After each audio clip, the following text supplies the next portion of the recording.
A história do mundo é cheia de passagens de intolerância, conflitos, guerras. Mas muitas vezes aquilo que nos entristece cria laços de amizade, solidariedade, de amor.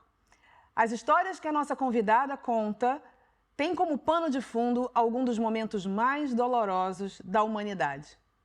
Luiz Valente, seja muito bem-vinda ao Trilha de Letras. E eu já vou começar por aí mesmo, né? Pelas questões dolorosas que você traz, mas principalmente nessa história da população judaica que você mergulhou de uma forma muito profunda. De onde vem o teu interesse e a tua paixão pela história desse povo? Bom, primeiro quero agradecer, né, de estar aqui no programa, que é maravilhoso a gente poder ter um programa de literatura, né? Sim. Então, agradecer o convite. E, bom, isso é um interesse que eu não sei exatamente quando isso nasceu em mim, né, do foco nesse tema. Mas eu acho que eu gosto de abordar uma questão que é maior, né? Eu gosto de falar sobre o que você falou no começo, né? A intolerância, preconceito, questões que a gente não consegue entender por que existe uma perseguição a um certo grupo. E eu sempre me interessei por esse assunto desde pequena. Eu não sou judia. E quando eu comecei a escrever, foi justamente a partir das coisas que eu lia, para conseguir entender.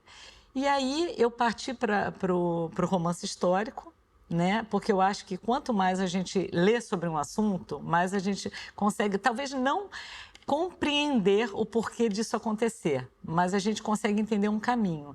E aí quando as questões ligadas à Inquisição, o nazismo, que eu abordo mais nos meus livros, né? Eu procurei trazer isso para as pessoas de uma forma que eu pudesse mostrar um caminho com uma história que eu acho que a literatura traz, a ficção, né? Uma ficção baseada em fatos reais, que é diferente da pesquisa acadêmica, né? Eu acho que você começou com a questão da população judaica perseguida, a cristã nova, né? Perseguida num tempo histórico mais longínquo, e você veio se aproximando até chegar ao Holocausto e suas sequelas e consequências. Isso foi um projeto? Você desde o início pensou em fazer essa espécie de radiografia? O meu caminho começou a partir de um documentário que eu fiz em 2005 sobre as raízes judaicas do Brasil. Nesse documentário eu tive contato com essa questão da Inquisição, como é que isso tinha afetado a gente desde quando os portugueses chegaram aqui em 1500, que era muito próximo da Inquisição em Portugal, quando os judeus foram obrigados à conversão. Foi aí que comecei a me interessar por esse assunto da Inquisição. Chegando aqui, eu vi como isso era forte, principalmente no Nordeste, né? Como isso estava enraizado de uma forma cultural, não religiosa, dos costumes judaicos. Como eu tinha muito material desse documentário, eu resolvi fazer um livro. Foi assim, na verdade, que eu comecei até na literatura profissionalmente. Lancei esse primeiro livro em 2012, que é O Segredo do Oratório, e a partir daí foi um assunto que foi me fascinando e eu juntei com os meus interesses desde a juventude e da adolescência com leituras sobre o Holocausto. Aí eu segui para um segundo livro, que foi A Praça em Antuérpia, em que já se passando no começo da Segunda Guerra, e depois o Sonato em Auschwitz, efetivamente no período da Segunda Guerra em si mesmo, do campo de concentração, né? Mas são assuntos que eu acho que, eu não sei porque que eu tenho um fascínio sobre isso. E aí, quando me vem o terceiro livro, o quarto nesse assunto, que é A Menina com Estrela, que é voltado para o público infantil, veio justamente pelo interesse que eu tinha quando eu era criança.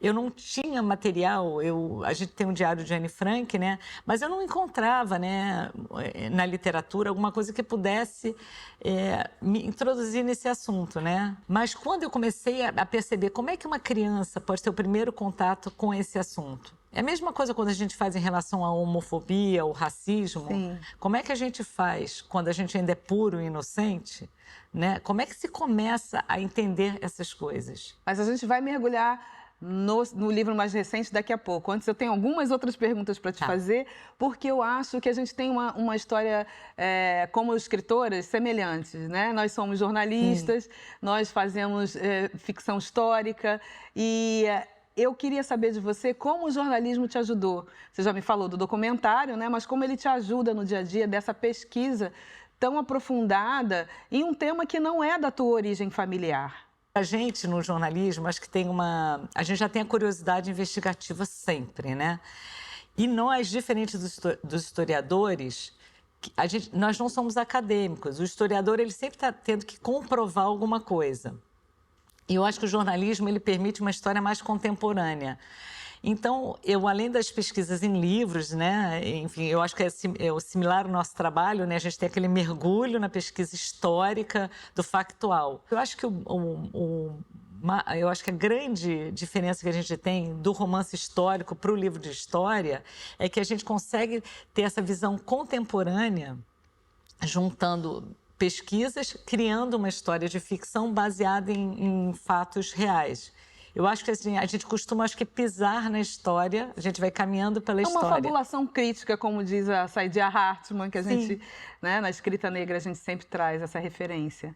Excelente, é exatamente isso. E a gente consegue trazer, eu acho que uma linguagem, não digo coloquial, mas a gente consegue trazer uma linguagem que eu acho que se aproxima mais do dia a dia. Porque a gente não tem que ficar comprovando as coisas, como num livro de história, você tem que realmente vir os fatos, eles estão baseados nisso. Eu sempre costumo partir de um fato histórico. Vou dar um exemplo no Sonata em Auschwitz. Eu parti da única revolta que aconteceu dentro do campo de concentração de Auschwitz, que foi no dia 7 de outubro de 1944. Foi uma revolta dos crematórios. Isso é um fato histórico. A partir daí, eu construí a minha trama. Sim. Então, eu crio a minha história sobre uma criança que nasceu no campo exatamente nesse período conturbado dessa revolta, e essa criança ela é salva por um oficial nazista. A minha história é uma ficção, mas os fatos que eu retrato, eles aconteceram. Pois é, Luiz, eu li o Sonata em Auschwitz, ouvi a sonata, né? Ouvia a música. Eu achei muito interessante isso, porque se apoiar em fatos que realmente aconteceram históricos não é muito fácil. Estou falando aqui, né, como alguém que se identifica com você. Mas tem uma outra questão que eu acho que é muito contemporânea, que é a questão do lugar de fala. Isso um monte de gente vem me perguntar, e eu acho que para você também, né? Quem fala sobre o quê, em que momento e aonde. Eu, particularmente, acho que a arte não se presta a nenhuma, prisão, né? Eu acho que a gente está autorizado em falar de tudo, mas a questão é como falar, né? E como é que é essa volta, essas pessoas que leem esse livro e que têm esse pertencimento da origem judaica, como é esse feedback que você tem das pessoas que já leram? É uma coisa muito interessante, porque isso sempre me perguntam, você não é judia e você fala sobre uma questão tão forte, tão, eu acho assim, visceral, né, para o povo judaico, principalmente tão marcado que é o Holocausto. E eu acho curioso, porque eu acho que dentro da comunidade judaica, eu acho que do povo judeu, né, esse lugar, parece que às vezes eu tenho um lugar de fala maior, justamente por eu não ser judia. Eu escuto muito isso, olha, você não é judia, que bom que você fala sobre isso. É curioso, porque eu sinto mesmo que eu tenho um pertencimento a isso, eu acho, pelo que eu me aprofundei sempre, eu não sei qual ligação eu tenho ancestral com esse tema, mas eu tenho sempre assim um apoio enorme. Eu fui para Auschwitz, eu fui mais de uma vez ao campo, né? Eu passeei ali, eu fiquei uma semana praticamente indo todos os dias. É um lugar que eu acho que todo mundo deveria conhecer, porque é uma experiência muito doída, embora não exista mais, né? Os barracões foram destruídos, mas existe aquele lugar. E aquele lugar ali você respira realmente a morte, o terror, a violência. E eu ia ali e eu falei, eu preciso entrar no espírito do que é isso aqui, né? Então, eu vou muito a fundo. Eu precisava saber, no dia dessa revolta do 7 de outubro, como é que estava o tempo, se estava nublado ou se estava ensolarado. E eu falava, eu não conseguia aquela informação.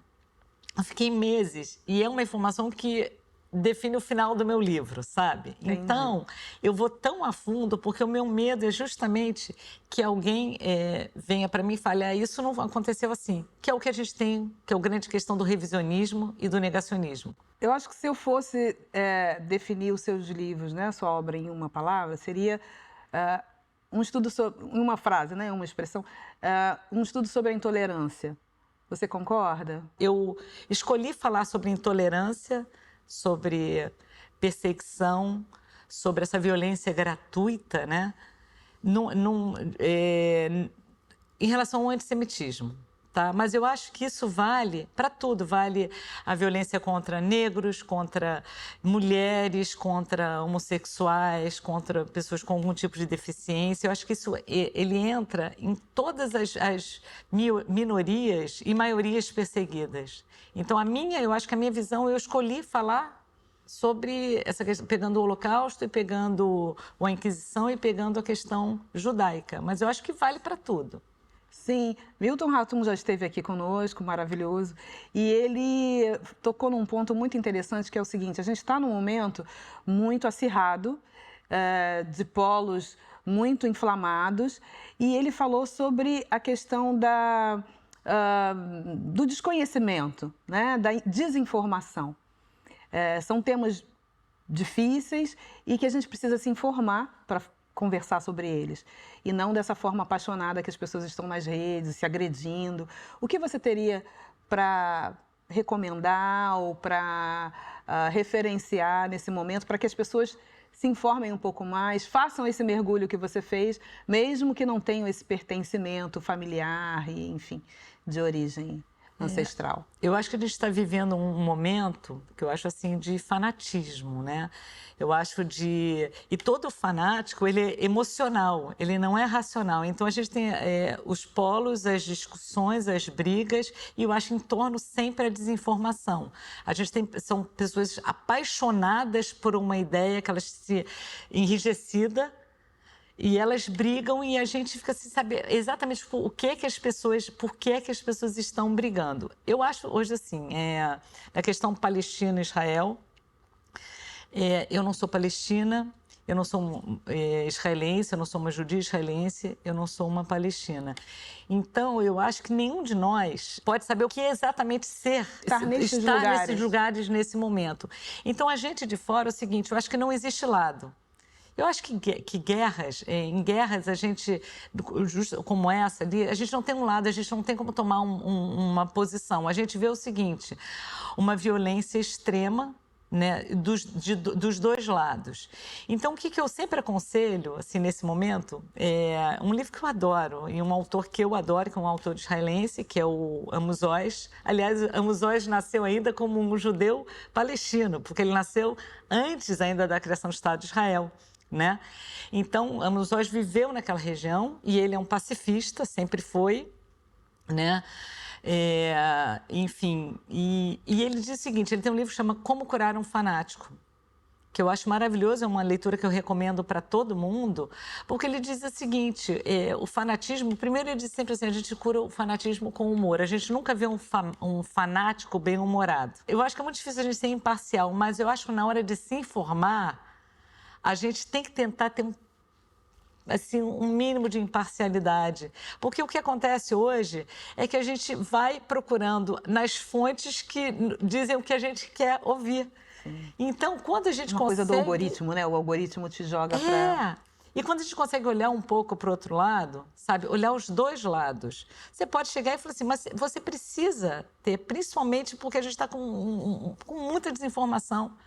Sabe? Eu, sinceramente, às vezes penso assim, eu gosto de procurar livros antigos, eu gosto de ir para os livros, aí eu vou para esse livro do Amos Oz, tem um livro de cabeceira para mim, que são reflexões sobre o racismo do Sartre, que ele escreveu em 1944, que ele fala sobre a questão judaica e sobre a questão negra. Ele tem 2 ensaios maravilhosos, e isso... Ele escreveu em 1944, a guerra não tinha nem terminado. Então, ele fala muito da passionalidade que existe no racismo e no antissemitismo. Então, acho assim, se a gente começar a pegar um pouco nessas origens, porque eu acho que essa guerra atual hoje que a gente vê, não digo a guerra física, guerra que acontece nesse momento no Oriente Médio. Como no mundo hoje a gente tem mais ou menos 6 grandes conflitos. A gente tem a Ucrânia com a Rússia, a gente tem o Iêmen, numa guerra civil já, acho que anos. Carne assada. Sabe?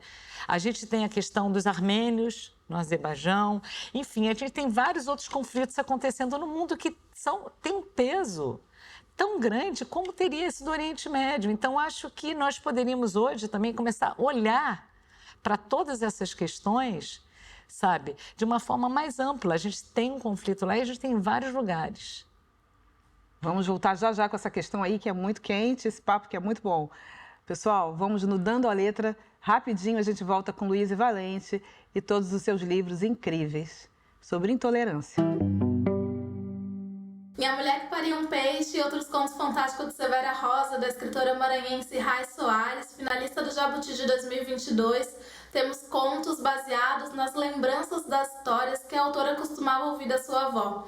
As narrativas são protagonizadas por mulheres ameríndias e negras e exploram as vivências das mulheres em uma cidade do interior do Maranhão, em uma época que era comum plantar o alimento no quintal de casa e em uma época que não existia a tecnologia que existe hoje em dia. Os contos revelam a magia das plantas e acontecimentos que nem a lógica consegue explicar.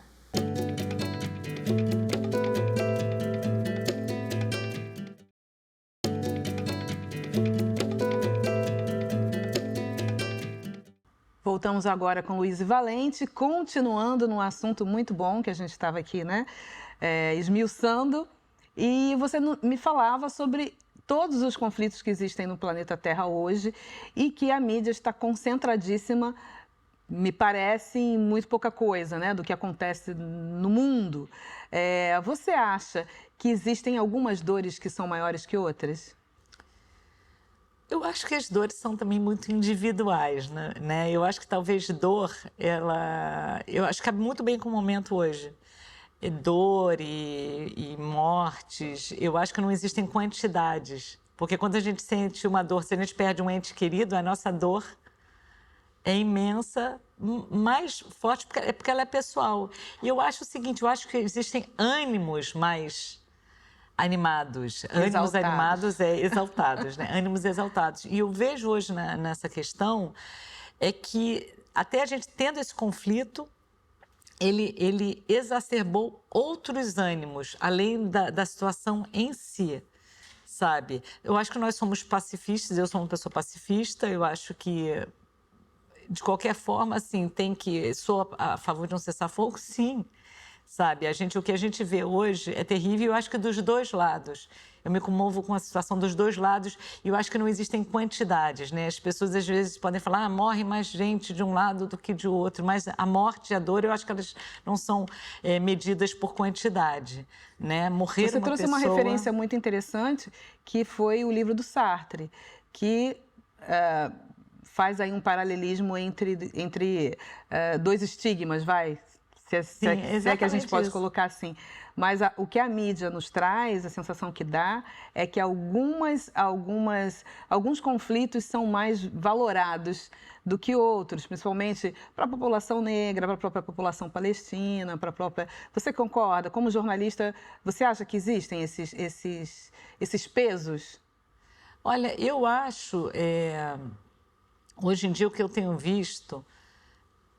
assim, nessa cobertura, eu acho que tem muito desinformação. A verdade, eu acho que é essa. Voltamos ao ponto exatamente. Eu acho que a gente poderia mostrar um pouco mais da história. E uma questão que eu acho que está muito marcada e que tem sido muito batida é o seguinte, essa questão do antissemitismo, hoje, visto como o antisionismo travestido de antissemitismo. Entendi. Então, isso é interessante, porque se a gente acompanha a história do antissemitismo no mundo, a gente já teve um antissemitismo religioso, que ele vem daquela ideia de que os judeus teriam algo a ver com a morte de Jesus. E a gente tem que lembrar que Jesus era judeu e foram os romanos que crucificaram Jesus. Então já havia um antissemitismo religioso. Depois a gente tem um antissemitismo durante a Idade Média, os judeus associados à peste, né, e a outras doenças, os judeus ligados ao mito do dinheiro, que existe isso muito forte, porque os judeus, na verdade,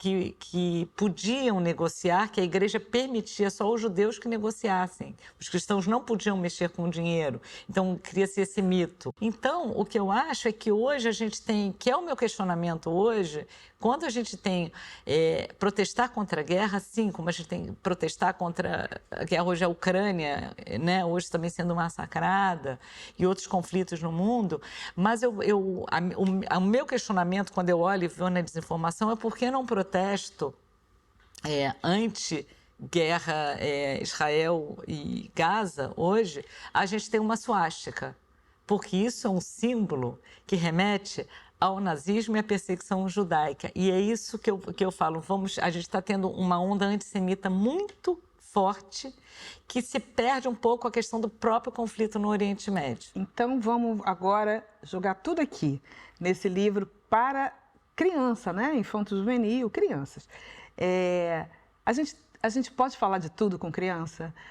Fala um pouquinho da trama do livro. Olha, foi muito difícil, hein? Eu sempre escrevi mais para adulto, né? Meus romances são romances históricos para um público adulto, um público jovem. Vamos repetir aqui o nome do livro, né? Que é A Menina com Estrela. Eu acho que foi dos livros, acho que foi um dos mais difíceis para mim, porque a preocupação da escrita para a criança é a linguagem, e a gente, quando escreve um livro para adulto, a gente já pressupõe algum conhecimento, se não é sobre o fato, é um conhecimento de vivência, né? Que você tem, que você se identifica com situações. E a criança, ela é muito pura. Então, como é que eu podia falar sobre uma questão que é tão dolorida, né? Para um público jovem? Aí, o que eu pensei? Eu vou falar de uma coisa que eu acho que, no fundo, tem em volta de todo o meu trabalho. Parece uma coisa de lugar comum, mas é assim, amizade, amor, sabe? A pureza, a inocência. E aí, A Menina com Estrela parte da amizade de duas meninas, uma judia e uma não judia, a Eva, que é judia, e a Alma, que não é judia, nesse período da Alemanha, né, pré-guerra e depois durante a guerra, e elas são meninas que elas são amigas gêmeas, elas nasceram no mesmo dia, na mesma rua, e foram amigas a vida toda. E num certo momento, que é quando começa a guerra, né, elas têm que se separar. E isso, para mim, era um livro que ele abordava um assunto bem maior, porque era para falar justamente dos estigmas. Como a gente tem, se a gente tem, no caso do negro, a pele está ali. Então você diz, a estrela, para mim, era isso. Eu queria trazer isso, porque o que faz? Existe diferença? Não, não existe. Sabe? Não existe diferença. As pessoas são pessoas, elas são iguais. Sabe? Você pode não gostar de uma pessoa porque você não tem afinidade com ela, mas não por causa da cor da pele dela, ou do formato do olho, ou da religião que ela tem, sabe? Ou de alguma deficiência que ela tenha. E aí é sobre isso o livro. Então, vamos aproveitar e vamos ler. Alma pensou que talvez fosse possível existirem pessoas judias por dentro e arianas por fora, e o contrário também. Arianas por dentro e judias por fora. Seria o caso do pai e do avô dela? Eles eram morenos, meio encurvados e com olhos bem pretos. Só não tinham barba. Alma fez questão de guardar o pensamento para si. Mas como é que, afinal, se sabia quem era da linhagem superior ou da inferior? Quem estava certo? Frau Berta ou o professor higienista? Muito bom. Parei agora para as pessoas terem vontade de continuar a ler. Sim. Isso, Luiz, para a gente ficar com vontade de ler mais, né? Sem spoilers. Mas vamos dar algum spoiler que você se inspirou em que para criar esses nomes? Eva e Alma. Olha, esses nomes saíram, né? E aí, quando eles saíram, é curioso isso quando a gente dá nome de personagem. Aí eu comecei a ver Eva, a primeira, né? E alma era o sentimento de alma. Aí eu pensei assim, nossa, é a história dessas duas meninas. E que eu achei assim, que eu fui me envolvendo depois na escrita do livro, porque eu precisava trazer assim, uma pureza, né? Porque eu já conheço o assunto, né? A gente, quando escreve, a gente é autor, eu conheço o assunto. E eu não queria falar sobre o assunto da guerra em si, mas a história basicamente é o seguinte, é sobre a força da amizade. E se você tem uma pessoa, no caso delas, né, que elas se conhecem desde pequenas, mas isso vale para todo mundo, né, que não há um determinado momento histórico ou uma determinada questão de fora, sabe, de um preconceito que vá fazer você se afastar dessa pessoa. E a alma na escola, quando a Eva é meio rechaçada na escola pelos professores, né? Porque eu trago a questão da educação racial que existia nas escolas, né, no pré-guerra. A alma, no começo, ela não apoia a Eva, mas ela se sente culpada daquilo. Então, o que faz com que ela ajude depois a amiga dela. Então, é a força da amizade. É um livro que eu, no final dele, eu trago até um pouco histórico, tá? Um capítulo que é a guerra em si, né? Falando um pouco da guerra para ir, enfim, depois todo mundo lê a história, falando um pouco das licenças poéticas que eu faço, né? Eu chamo de licença poética, na verdade, que é a coisa meio atemporal. E aí tem a ver com o nosso romance histórico. Como sempre acontece aqui, a gente ficaria muito mais tempo conversando com você, porque é muita informação, né? Muita informação preciosa sobre a história nossa, né? Das pessoas. Então, foi um prazer enorme te ter aqui, espero que você volte. Infelizmente, a gente vai ter que encerrar. E para vocês, uma excelente semana. Leiam A Menina com Estrela, de Luiz e Valente. Nunca esqueçam que trilha, o caminho da literatura passa aqui, na TV Brasil.